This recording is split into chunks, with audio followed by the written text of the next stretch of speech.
ప్రభు పేరిట అందరికీ praise lord. కీర్తనలు 29వ అధ్యాయం 11వ వచనం. యెహోవా తన ప్రజలకు సమాధానం కలుగు చేయవాడు. దేవుడు సమాధానం ఇస్తాడు, కానీ కుటుంబాల్లో ఇప్పుడు సమాధానం అంటూ లేదు.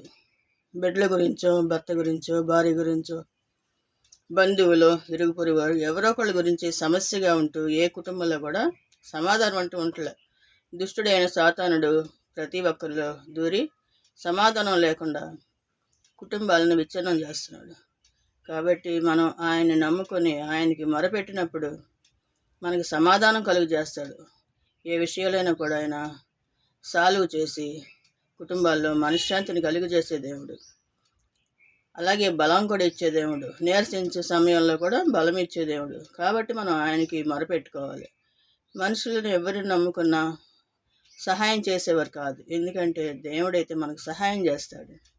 సమాధానం ఇచ్చేది దేవుడే, ఎక్కడ ఇచ్చేది కాదు, ఎక్కడ కొనుక్కునేది కాదు. దేవునికి మనం మొరపెట్టినప్పుడు ఆయన సమాధానం కలుగు చేసే దేవుడు.